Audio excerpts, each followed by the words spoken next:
Fala galera, aqui é Heraldo Luiz e essa é mais uma aula do canal Analítica Sem Dúvidas. Pessoal, continuando falando um pouco sobre espectrometria atômica, hoje eu vou apresentar um pouco para vocês quais são os sistemas de introdução de amostras dentro dos aparelhos de espectrometria atômica. Uma aula mais geralzona, tá bom, gente? Na aula 1 eu vou tratar de líquidos e soluções, né? E pensar em fase líquida, que vai ser em duas partes, sendo que a parte A eu vou falar sobre nebulizadores. Então já se inscrevam no canal, deixem um like no vídeo, ativem as notificações dos novos vídeos e espero que vocês gostem dessa aula.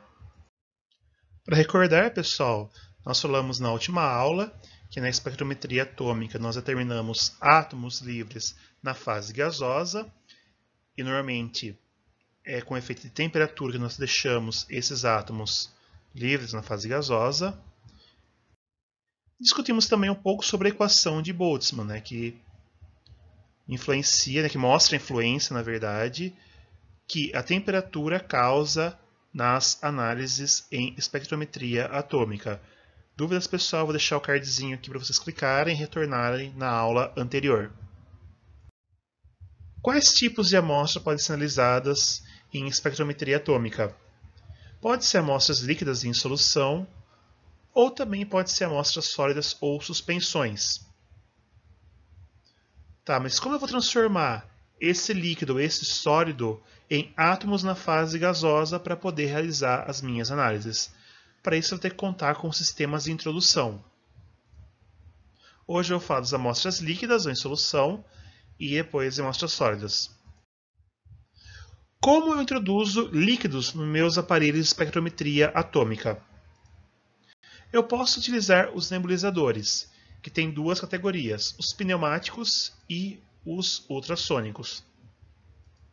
Também eu posso fazer geração de espécies voláteis, onde através das reações químicas eu transformo meu analito numa espécie volátil e encaminho para o meu aparelho de espectrometria atômica, que pode ser ou por geração de hidretos ou de vapor frio. E também eu posso utilizar vaporizador eletrotérmico, que com o aquecimento eletrotérmico de uma plataforma de grafite, eu acabo elevando a temperatura a ponto que eu volatilizo os meus átomos e encaminho para o meu equipamento. Hoje eu vou tratar apenas dos nebulizadores, tá, pessoal? Como eu falei. Na parte B de líquidos eu vou falar da geração de espécies voláteis, que eu acho que fica um pouco mais à parte, misturar fica muito confuso e muito longo. E na aula sobre sólidos eu vou falar mais do vaporizador eletrotérmico, eu acho que faz mais sentido falar dele na análise de sólidos do que de soluções em si, mas eu posso usar soluções também. Tudo bem, pessoal? Então, o que são nebulizadores pneumáticos? Eu uso para amostras líquidas em solução, que preferencialmente tenham uma baixa concentração de sólidos dissolvidos. Já vou explicar isso para vocês. Eu uso um fluxo de gás ou uma mistura de gases a uma alta pressão vazão relacionado, que acaba gerando na minha solução, através do efeito Bernoulli, não sei, é um matemático suíço que desenvolveu, que equacionou, estudou muito mecânica de fluidos, eu acho que é Bernoulli que se fala, desculpe meu francês, acaba gerando um aerossol. Tudo bem, pessoal? E qual gás? Pode ser um gás inerte ou pode ser um gás que já está sendo usado na análise. Por exemplo, nos aparelhos de fotometria de chama, já usa a mistura do ar e do gás de cozinha para fazer esse aerossol. No distorção atômica com chama, que usa acetileno, já usa o próprio acetileno com o ar. E em ICP, usa o próprio argônio que gera o plasma. Tudo bem, pessoal? Então ele pode fazer parte da composição da chama ou do plasma, no caso de ICPs, ou ser um gás totalmente inerte. Tudo bem? Aqui, pessoal, temos então alguns exemplos de nebulizadores pneumáticos. Essa imagem eu tirei do livro do Skug, ela não está nem muito precisa, inclusive. Temos aqui o nebulizador tipo A, que é do canto superior à esquerda. Aqui é o de tubo concêntrico, que foi o único nebulizador que eu trabalhei na vida. Dá a impressão que ele é fechado, na extremidade ele não é, pessoal. Depois eu vou trazer uma figura melhor. Eu vou explicar mais detalhadamente. O B, que é o do canto superior à direita, é o de fluxo transversal. Como é que funciona então? O fluxo vem por cima do capilar, perpendicularmente, transversalmente ao capilar. Quero que atinge a ponta do capilar, ele causa o efeito Bernoulli e acaba causando aspersão e nebulização da amostra. O C, que é o do canto inferior à esquerda, é o disco poroso. Então, como está na ilustração, a solução é introduzida sobre um disco poroso, provavelmente deve ser um vírus enterizado, e por baixo desse vidro vem a alta pressão de gás. Isso gera o aerossol. E o D, apesar de estar B no livro de Skug, é o D, que é do canto inferior à direita, é chamado o nebulizador de Babington, creio que é assim que fala, onde a solução é gotejada sobre uma superfície esférica, a parte externa dessa esfera, e internamente vem o gás, que ao encontrar uma superfície, esse filme líquido, e o gás saindo por esse pequeno orifício, acaba gerando o aerossol. Pessoal, eu conheço apenas o tubo concêntrico, né? Tanto para absorção atômica quanto para ICP, ótica e massas que eu usei. Eu só utilizei o de tubo concêntrico. Tudo bem, os outros eu não utilizei, então eu não sei falar realmente qual é mais vantajoso, qual é menos vantajoso. Tudo bem? Como eu falei, pessoal, eu trabalhei exclusivamente com os de tubo concêntrico, que é um corte que eu fiz aqui, pessoal. Desculpa, ele está meio tortinho. Tá? Como acontece? Bom, ele tem esse corte. O gás nebulizador vai entrar por essa abertura na parte inferior, mais no fim do tubo, e proporcionar até a saída. Notem que ele é aberto na ponta com o capilarzinho, saindo por cima e por baixo. Essa abertura, pessoal, são milímetros. Como tem uma alta vazão e uma do gás, né, uma alta pressão, uma alta vazão, ele acaba causando uma pequena queda de pressão na ponta do capilar, que causa a aspersão da amostra de propulsão e acaba gerando o aerossol. Tudo bem, pessoal? Ficou claro? Então, esse é o efeito Bernoulli. Esse fluxo de gás na ponta de um capilar acaba causando o abaixamento de pressão e geração do aerossol. Pessoal, eu tenho já mais de 10 anos com espectrometria atômica, minha experiência. Já trabalhei com espectrometria de absorção atômica, com ICP ótico, ICP EBS, né, ICP massas. E eu só trabalhei com nebulizador desse tipo. Tudo bem? Então, eu conheço bem. E comercialmente eu pouco vi outros aparelhos que não usam esse tipo de nebulizador. Bem, eu na verdade não conheço nenhum aparelho que não use esse nebulizador. Normalmente ele é feito de quartzo, é extremamente delicado. Bem, como eu falei, esse capilar interno, acho que não, são milímetros. Ele é facinho de romper, ele é facinho de quebrar, ele é facinho de entupir, que é uma desvantagem, eu vou falar para vocês já. Mas é o mais comum. Tudo bem? Então ficou claro como ele funciona, pessoal? Qualquer dúvida, deixe também nos comentários abaixo ou mandem por e-mail. E como eu trabalho com os nebulizadores? Sempre que eu uso um nebulizador nas técnicas de espectrometria atômica, eu trabalho com o que nós chamamos do modo sinal contínuo. Como funciona? Vou imaginar esse gráfico do sinal analítico em função do tempo. Então, eu introduzo minha amostra através do nebulizador, o sinal vai gerar esse perfil. Ele começa a subir, ele estabiliza quando eu atinjo um equilíbrio no regime de nebulização, em função da concentração do analito, e quando eu retiro, o sinal cai. Então ele tem esse patamar. Obviamente ele não é reto, ele sempre vai oscilar um pouquinho, pessoal. Mas pensando, ele tem esse perfil quase trapezoidal. Então normalmente eu realizo a minha análise nessa janela aqui de tempo. Tudo bem? Nossa, é muito tempo? Não, isso aí são segundos.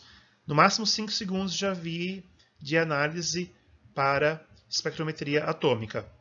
Tudo bem? Então, os equipamentos já são selecionados, né? A gente cria os métodos, né? A maioria dos aparelhos são feitos já como computadorizados, microprocessados. Então eu falo, olha, você vai guardar 1 segundo para o sinal estabilizar, vai fazer a leitura em 5 segundos e mais 1 segundo para a queda do sinal. Dá para você setar isso no seu aparelho, dá para você configurar. Ficou claro, pessoal? Agora, as vantagens de trabalhar com os nebulizadores. A principal, pessoal, é que eu posso compatibilizar a matriz da amostra dos padrões. O que quer dizer isso? A concentração delas vai tentar ser o mais próxima possível, principalmente do solvente, para diminuir o efeito matriz.